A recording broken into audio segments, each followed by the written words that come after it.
은혜가 우리 가운데 충만하기를 간절히 소망합니다. 아이고 오늘은 연말은 연말인가 봅니다.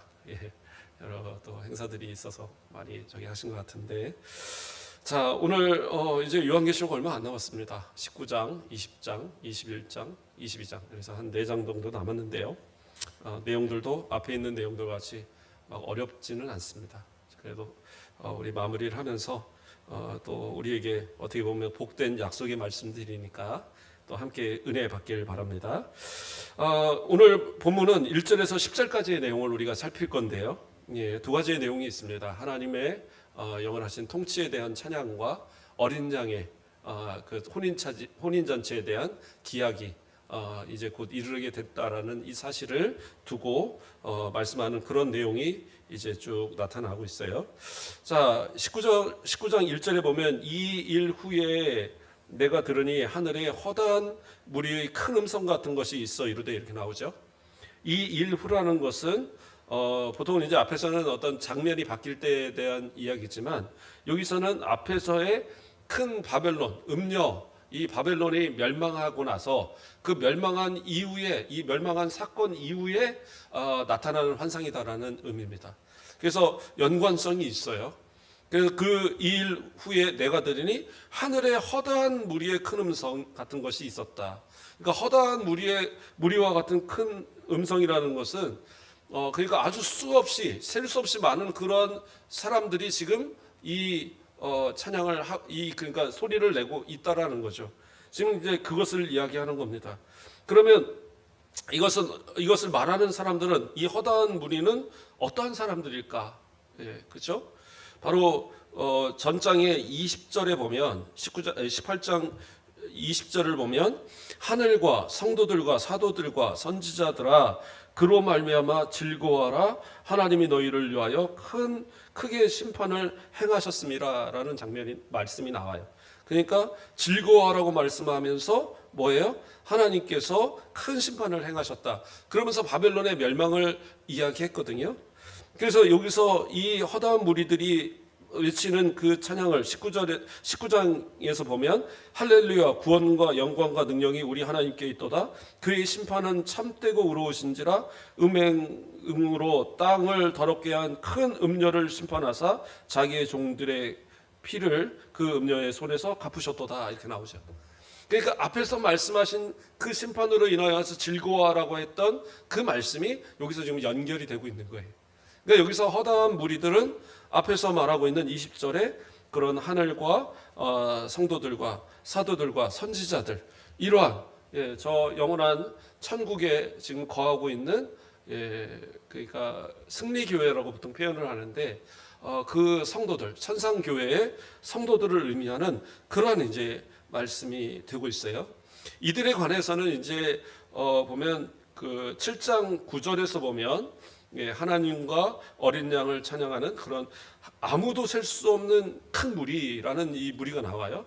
하나님과 어린 양을 찬양하고 있는 그런 무리들이 있었고 7장 14절에서는 큰 환란에서 나오는 자들인데 어린 양의 피에 그 옷을 씻어 희게 된 자들이다. 이런 구절이 나옵니다. 그래서 이러한 하나님께 그러한 이 하나님을 찬양하고 또 그 속죄함을 받아 의롭다 칭함을 받은 그러한 무리들, 이러한 무리들이 바로 오늘 본문에서 말하는 이 허다한 무리와 동일한 무리로 보는 거예요. 왜냐하면 그들이 하나님을 또 예수 그리스도를 찬양하는, 어린 양을 찬양하는 이런 찬양을 하는 것이 이미 7장에서 나왔거든요. 그리고 18장 20절에서 그들이 바로 하늘과 성도들과 사도들과 선지자들이다라고 이야기하고 있잖아요. 그래서 이들이 지금 하나님을 향하여서 이 큰 성 바벨론이 멸망한 것을 두고 하나님을 찬양하고 있는 그러한 내용이 바로 19장 1절부터 시작되는 말씀인 겁니다. 자, 여기서 보면 이제 할렐루야, 여호와를 찬양하라는 얘기죠. 구원과 영광과 능력이 우리 하나님께 있도다. 그러면서 하나님의 영광을, 성부 하나님의 영광을 먼저 찬양합니다. 그러면서 이제 고백하는 것이 그의 심판은 참되고 의로우신지라. 뭐예요? 하나님의 심판이 참되고 의롭기 때문에 하나님을 찬양해야 된다라고 말씀하고 있는 거예요. 그러니까 지금 이 베푸신 의로우신 심판, 이것을 이제까지 믿어온 성도들, 하나님께서 반드시 우리의 억울함을 갚아주실 거라고 믿었던 그러한 순교자들의 이러한 기도의 응답이 이루어졌기 때문에 그것을 두고 하나님 앞에 지금 심판은 참되고 의롭다, 그리고 반드시 그것이 이루어지는 것이 합당하다라는 것을 말하는 그러한 내용인 겁니다. 그렇죠? 제단, 그 천상의 그 제단 밑에서 순교자들의 그 기도가 하나님 앞에 이렇게 올려드렸잖아요. 또 천사가 그 성도들의 기도와 향을 함께해서 하나님께 올려드리는 장면도 우리가 다 살폈고요. 그래서 성도들의 그러한 이 억울한 하나님 갚아주시기를 간절히 바라는 그러한 이 기도의 내용들을 지금 어떻게 보면 응답받고 있는 그것을 하나님께 또 감사하여 영광 돌리는 그런 모습이 되는 겁니다. 자, 그래서 심판은 또 참되고 의롭다라는 그 이유가 앞서서 하나님이 영광 받으셔야 될 이유이기도 하고요. 또 왜 참되고 의로우냐? 그 뒤에서 또 이야기하는 겁니다. 음행으로 땅을 더럽게 한 큰 음녀를 심판하사 자기 종들의 피를 그 음녀의 손에 갚으셨도다. 그렇죠? 그 피, 순교자들의 그 고난과 시련 가운데, 환난 가운데 흘렸던 그 피의 값을 그 음녀 바벨론에게 갚아서 멸망시키셨다라는 거예요. 그러니까 아무리 세상이 득세하는 그러한 어떤 세력 또는 뭐 그러한 우리를 힘들게 하는 여러 가지 사단 마귀적인 그러한 문화, 또 그러한 어떤 힘들, 이런 것을 우리가 두려워하지 않을 수 있는 것은 결국에서는 하나님이 그들을 심판하실 거거든요. 그리고 완전히 멸하실 거거든요. 그러므로 성도들은 그때까지 참고 기도하고 하나님께 맡기고 그렇게 살아가는 그 방법밖에 없어요. 그러나 이것이 쉽지는 않죠. 어렵고 힘든 일입니다. 우리가 계속 살폈지만 환란이 올 것이고 아직 이루어지지 않는 아주 큰 환란이 오게 될 겁니다. 7년 대환란 가운데 후반기 이 대환란은 3년 반은 정말 어려운 거예요. 그렇다고 해서 그것이 3년 반만 딱 한다라고 얘기하면 우리는 견딜만 하죠. 근데 그게 아니라고 그랬죠. 이건 상징적인 의미이기 때문에 길지 않은 기간이라는 의미인 것이지 그것이 꼭 3년 반으로 끝난다는 얘기는 아니었거든요. 그러므로 상당히 긴 기간을 큰 환난을 당할 거예요. 그러나 하나님께서 반드시 그 모든 피를 갚아주시는 그날이 올 것이고, 그렇게 바벨론이 멸망되어질 때에 바로 이러한 찬양을 허다한 무리, 곧 승리한 천상의 성도들의 이 찬양이 울려 퍼질 거라는 거예요. 제가 승리교회를 얘기했으니까 잠시 이건 뭐 교리적인 이야기인데 상식적으로 알아야 될 부분들입니다. 이 땅은, 우리 이 땅에 있는 모든 교회는 전투교회라고 부릅니다. 이게 무슨 얘기냐면 사단 마귀의 권세와 싸워서 계속적으로 전쟁하고 있는 그런 교회라는 거예요. 근데 우리 성도들이 죽어서 천국을 가잖아요.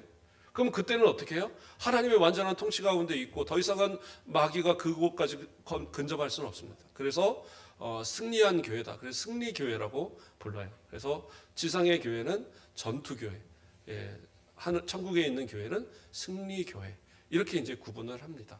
그래서 나중에 그리스도의 재림의 때에는 부활한 모든 성도들이 함께 새 예루살렘에서 어떻게 보면 영원한 승리교회 성도들이 되어지겠죠.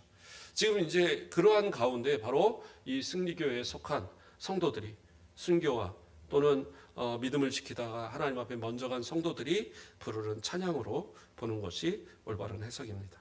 자, 3절에서는 또 뭐라고 합니까? 두 번째 할렐루야 하니 그 연기가 세세토록 올라가더라 나와요. 그러니까 앞에서 할렐루야 했고 두 번째 할렐루야 했으니까 우리가 볼 때는 하나님을 두 번째로 또 그냥 할렐루야 했고 또 할렐루야 하나 보다. 근데 그 얘기가 아니에요. 여기서 보면 그 뒤에 뭐라고 하니까 그 연기가 세세토록 올라간다. 세세토록 올라간다는 것은 영원히 올라간다라는 거잖아요. 그러면 그 연기는 뭘까요? 근데 앞에서 우리가 살폈던 많은 연기들은 분명하게 무슨 사단적인 뭐 그런 의미, 뭐 무적행에서 나오는 연기 뭐 이런 게 아닌 이상은 대부분 제단과 관련된 연기들은 성도들의 기도, 또 하나님께 영광을 돌리는 그러한 것들로 이 연기들이 보통 표현이 되는데, 여기서의 연기는 어떤 연기냐? 그 원문의 해석을 봐야 돼요. 원문에서 그 연기할 때 그라는 단어가 여성을 뜻하는 이 단어입니다. 지칭하는 이 지시명사 하는 이 명사가 그래서 그가 아니라 그녀예요. 그러니까 뭐예요? 그녀의 연기.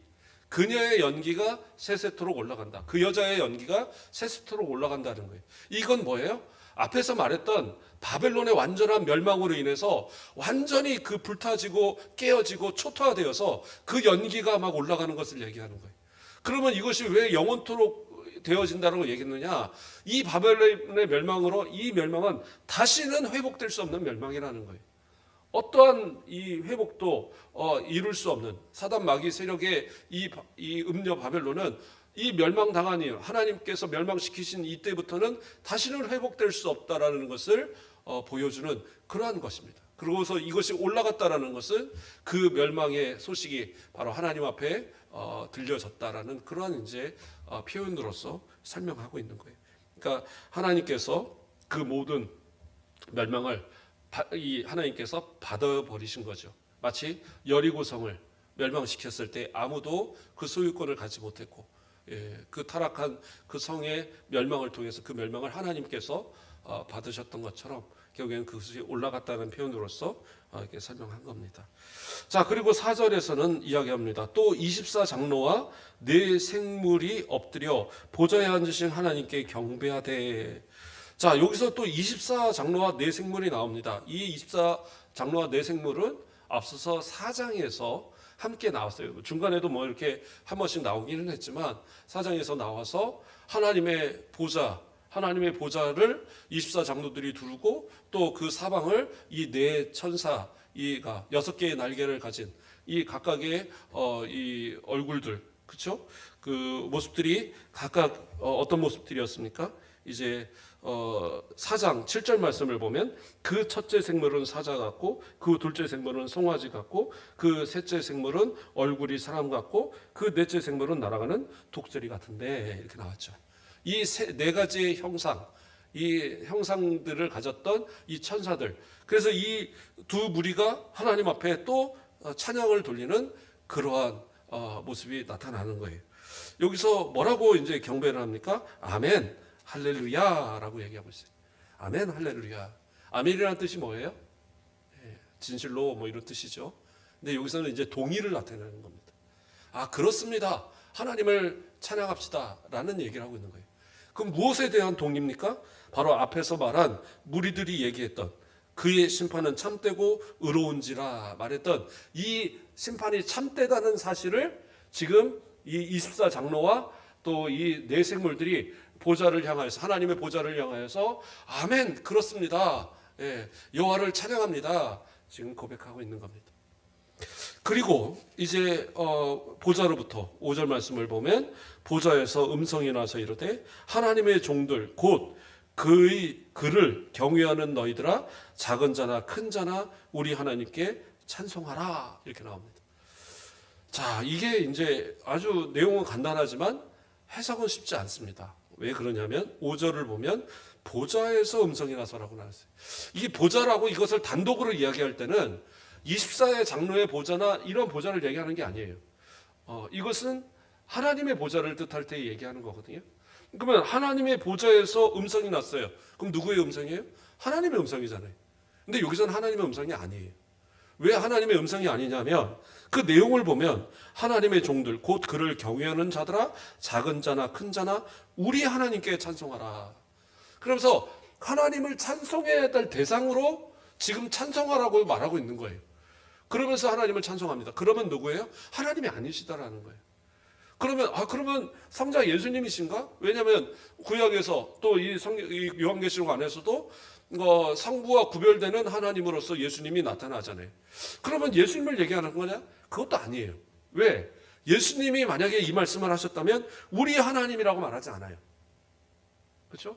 아버지란 표현을 쓰든지 아니면 나의 하나님이다라고 얘기하겠죠. 우리와 함께 이렇게 연관해서 동급으로서 하나님을 찬양한다라는 그런 개념의 우리라는 말을 쓰지 않으신다는 거죠. 그러니까 이것은 결국에 뭐예요? 하나님의 보좌로부터 나오는 건 맞는데 하나님이 아니라 하나님의 말씀을 대언하는 그 천사가 하나님의 말씀을 하나님께서 명령하신 것을 따라서 말하는 그 천사가 전했다고 보는 것이 올바른 해석입니다. 또는 24장로나 그 생물, 내 천사 가운데 하나일 것으로 보는 그런 해석도 있습니다. 어쨌든 성부와 성자는 아닌 다른 존재, 어떻게 보면 천사가 이런 말을 하고 있는 겁니다. 그러면서 우리 하나님께 찬송하라 이 얘기를 하니까 또 뭐예요? 6절에서 이렇게 이제 말씀이 끝났고요. 그러면서 이제 그를 경외하는 너희들아 작은 자나 큰 자나 다 우리 하나님께 찬송하라. 이 말씀을 한 이유는 뭐냐? 앞에서에 보면 4절에서 죄송합니다. 4절이 아니라 2절, 그러니까 1절의 끝부분을 보면 뭐라고 합니까? 할렐루야 구원과 영광의 능력이 우리 하나님께 있도다라고 얘기했던, 그렇죠? 그리고 그의 심판은 참되고 의로운지라 하면서 하나님의 심판이 이루어진 것, 그래서 음녀 바벨론이 멸망한 것에 대해서 찬양한 내용이었죠. 그래서 여기 5장에서 이 나오는 보좌로부터 나오는 이 찬양하라는 의미는 뭐냐면 하나님께서 그 모든 악의 세력, 마귀의 세력을 다 물리치고 완전한 통치를 이루신 우주적인 이 모든 이 우주를 완전한 통치, 마귀에게 일정 부분 이렇게 허용하신 그것이 아닌 완전히 모든 것을 제하여 버리신 완전한 통치를 이루셨다는 거죠. 그러니까 뭐예요? 그를 경외하는 너희들아 작은 자나 큰 자. 그래서 이것이 단순히 키가 작고 키가 크거나 아니면 나이가 많고 나이가 적고가 아니라 모든 인류가 하나님을 다 찬양해야 된다라고 그의 영광을 찬양하라고 지금 설명하고 있는 그러한 부분이 되는 겁니다. 자, 그리고 이제 6절로 넘어가는데요. 자, 5절까지는 어떻게 보면 하나님의 그러한 어떤 권능, 영광과 영광이 됐다면 6절부터 10절까지는 이제 그 어린 양의 혼인 잔치와 함께 설명하고 있습니다. 6절 말씀을 보면 또 내가 들으니 허다한 무리의 음성과도 같고 많은 물소리와도 같고 큰 우레소리와 같은 소리로 이르되 이렇게 나오죠. 그래서 여기서도 이제 혼란이 있는 것이 허다한 무리, 그러면 이제 앞에서 말했던 허다한 무리가 동일한 사람들인가 그렇게 볼 수도 있어요. 그렇게 볼 수도 있고 또 다른 의미에서는 천상의 다른 무리들로 볼 수도 있어요. 왜냐하면 뒤에는 많은 물소리나 또 큰 우레와 같은 소리 이렇게 했을 때 많은 물소리 같은 경우에는 그런 어떤 천상의 존재들에 대한 소리 또는 하나님의 음성을 표현할 때 이런 이런 표현을 쓰고 있기 때문에 이것은 다른 무리들, 천사의 다른 무리들로 이렇게 표현하는. 그래서 앞에 허다한 무리는 구원받은 저 성도들, 천상에 있는 성도들, 그 다음에 24장로와 내 생물들, 그리고 또 허다한 다른 천사들, 이렇게 이제 3단계로 보는 그런 견해도 있습니다. 그래서 그 둘 다 가능한 해석이 됩니다. 자, 그래서 그 허다한 무리에 또 이 찬양하는 소리는 뭐라고 합니까? 할렐루야, 우리 주 하나님 곧 전능하신 이가 통치하시도다. 앞에서 보좌에서 말씀했던 그 내용, 흘러나왔던 음성과 또 비슷한 말씀이 되는 거죠. 전능하신 이가 통치하시다. 완전한 통치. 전능하신 하나님의 전 우주적인 완전한 통치를 찬양하는, 그렇기 때문에 하나님을 찬양하라라고 할렐루야라고 외치는 그런 말씀이에요. 그 다음에 7절은 우리가 즐거워하고 크게 기뻐하며 그에게 영광을 돌리세. 이것은 이제 앞뒤의 내용을 다 연관이 있다고 봐야 될 것 같아요. 앞에서 하나님의 전능하신 통치를 찬양하는 그런 내용이고 그렇기 때문에 즐거워하고 기뻐하라고 이야기하고요. 또 뒤의 이야기에도 적용이 되는 것은 어린 양의 혼인 기약이 이르렀고 그의 아내가 자신을 준비하였기 때문이다라는 거예요. 자, 여기가 이제 사실은 우리가 많은 생각을 해봐야 할 부분입니다. 어린 양의 혼인 기약, 어린 양의 혼인, 결국엔 예수 그리스도의 어떻게 보면 거룩한 결혼이잖아요. 이것은 뭡니까? 남편 대신 예수 그리스도와 아내 되어진 교회와의 관계를 설명하고 있는 거예요. 그래서 예수님의 비유에서도 혼인잔치의 비유들이 있었잖아요. 그래서 신랑을 맞이하는 비유도 있고 또는 신랑 그 혼인잔치에 참여하는 손님으로서의 그런 내용을 비유하기도 합니다. 다 마찬가지로 천국을 들어가는 과정에 대한 이야기들을 이야기하는데 바로 신랑을 맞이하는 그 자체를 어떻게 보면 그리스도의 재림, 그러므로 이루어지는 이 그 완전한 교회라고 표현할까요? 예, 이 교회가 새 예루살렘으로 대표될 이 교회가 서로의 관계가 바로 혼인잔치의 개념으로서 설명하는 겁니다. 그러니까 이것은 뭐 실제적으로 그날에 무슨 혼인잔치가 있고 이러기보다는 비유적인 거죠. 그래서 상징적인 겁니다. 그래서 그리스도의 재림 때에 거룩한 신부와 같이 주님을 맞이할 그러한 존재들이 바로 우리 교회 또 속한 우리 성도들이라는 사실을 강조하고 있는 그러한 말씀이 되는 겁니다. 자, 그런데 기약이 이르렀다라고 얘기했어요. 기약이 이르렀다라는 것은 이미 이전부터 약속되었던 그것이 혼인잔치에 대한 그 예정이 그것이 이제 이루어지는 때가 이르렀다라는 거예요. 그러면 이미 혼인잔치에 대한 예언들은 있었다라는 거죠. 예, 그것은 뭐예요? 예수 그리스도께서 말씀하신 비유도 마찬가지지만 결국에서는 하나님의 이 영원하신 통치 아래 이 사단 마귀와 그를 따르는 모든 존재들, 모든 악한 자들을 다 멸하시고 완전한 우리 성도들의 이 승리 교회 또 천상의 이 교회를 통한 완전한 그렇죠?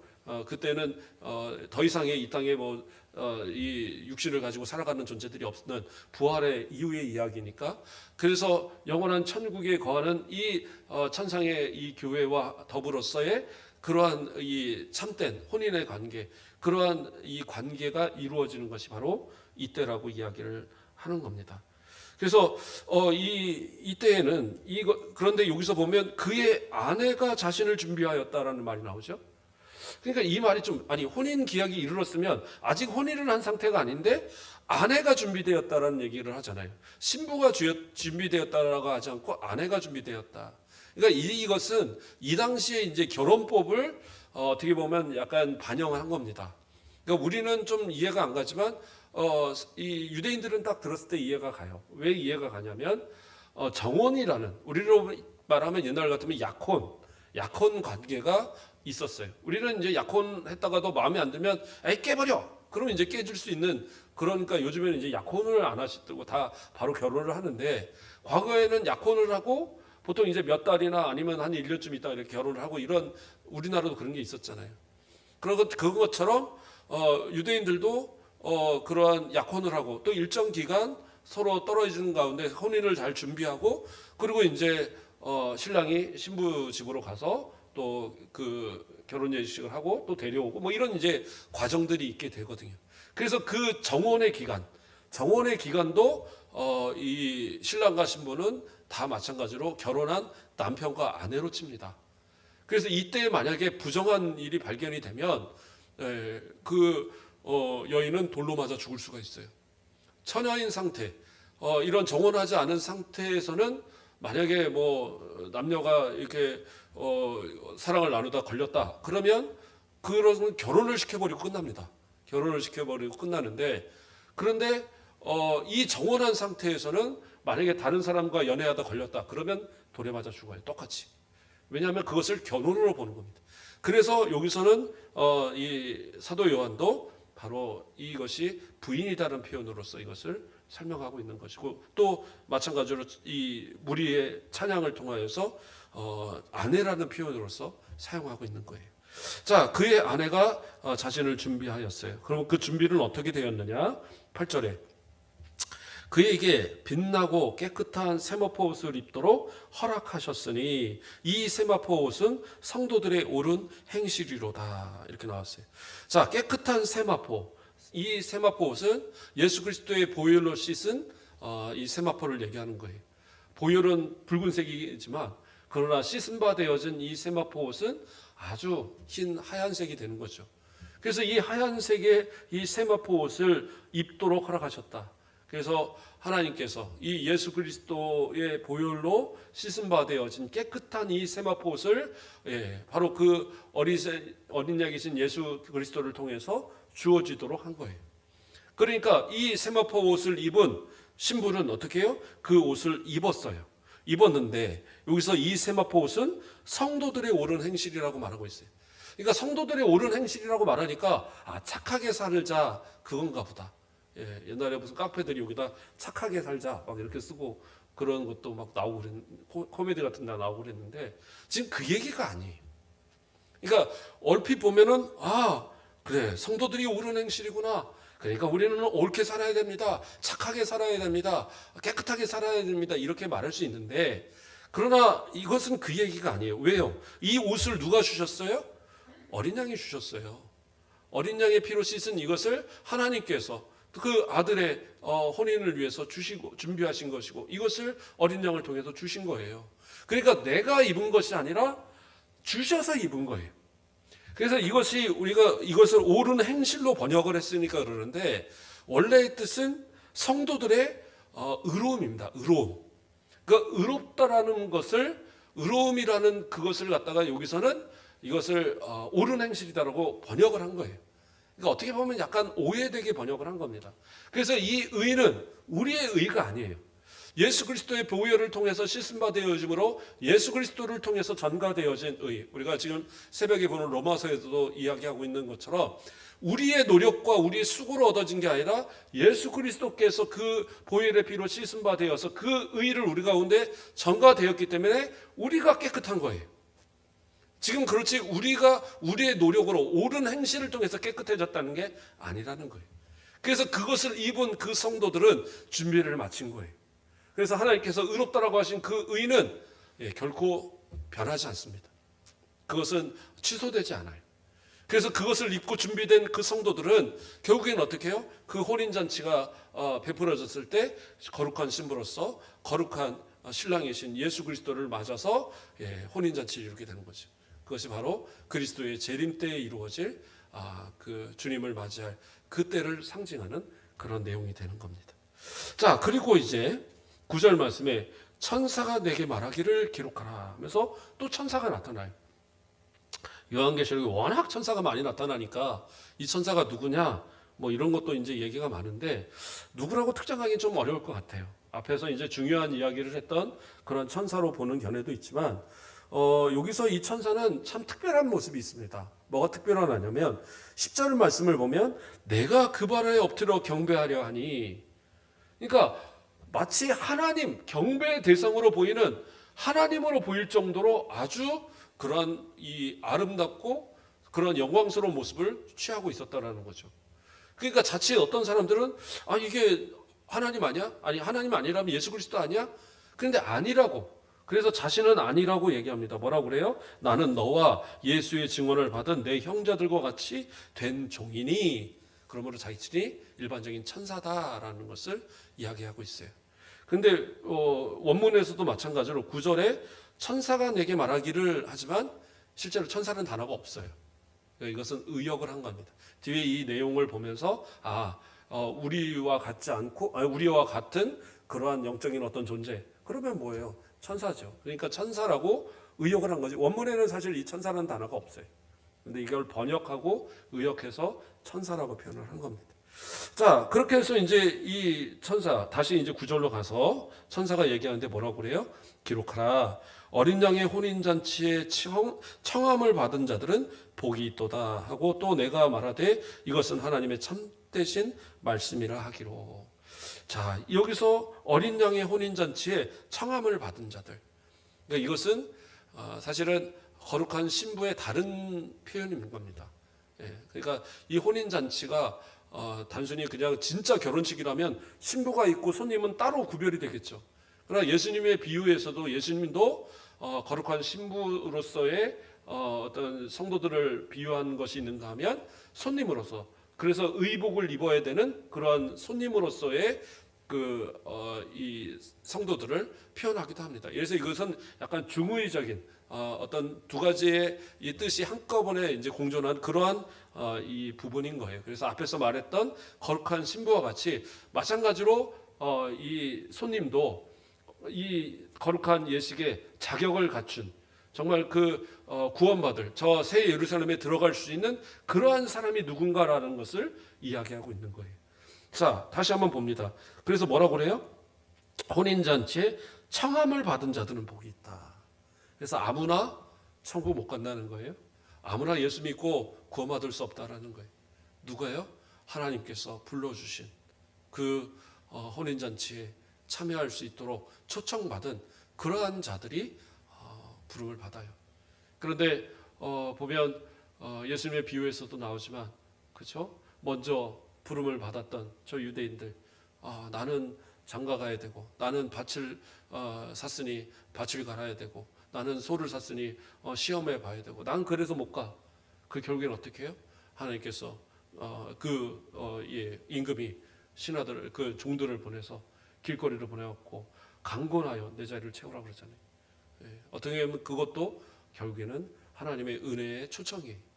우리 가운데 다 초청이 주어졌고, 우리는 그 초청에 응하여서 지금 이 자리에 앉아 계신 거예요. 얼마나 감사한 일입니까? 예수 안 믿었으면 얼마나 큰 일이겠어요. 세상 사람들은 몰라서 그러는 거지. 저 지옥의 그 뜨겁고 지옥의 그 무서움을 안다면 어떻게 예수님을 안 믿겠어요? 그런데 그들이 생각할 때는 뭐 종교는 다 똑같지, 뭐 어느 거나 잘 믿으면 되겠지. 아니요. 구원은 하나, 예수 그리스도를 통한 구원밖에 없어요. 그 혼인잔치에 청함받지 않은 자들은 구원의 대상이 아니에요. 얼마나 심각한 얘기입니까? 이것을 우리가 잘 알고 그 은혜에 감사해야 되고, 그렇기 때문에 우리는 어떻게 해요? 즐거워하고 기뻐하며 하나님의 그 잔치자리에서 함께 거할 수 있는 그러한 모습이 된다라는 겁니다. 자, 그리고 이제 10절에서 아까 말한 대로 막 경배하려고 하니까 나는 아니다 이렇게 설명을 합니다. 그가 나에게 말하기를, 나는 너와 및 예수의 증언을 받은 내 형제들과 같이 된 종이니 삼가 그리하지 말고 오직 하나님께 경배하라. 그래서 천사로서 오직 하나님께만 모든 영광을 돌리는 그런 모습을 보였고, 마지막 이 구절이 좀 이제 해석이 난해합니다. 원문 자체도 이렇게 동일하게 돼 있어요. 그래서 예수의 증언은 예언의 영이라 하더라. 이게 무슨 말이냐? 그러니까 앞에서 예수의 증언을 받은 내 형제들과 같이 된 종이니 그러면서 자신도 예수의 증언을 받았다. 그래서 복음을 위한 증언을 받았고, 어떻게 보면 이 혼인잔치에 청함을 받은 자는 복이 있다라는 이 자체도 복음의 내용이죠, 결국에는.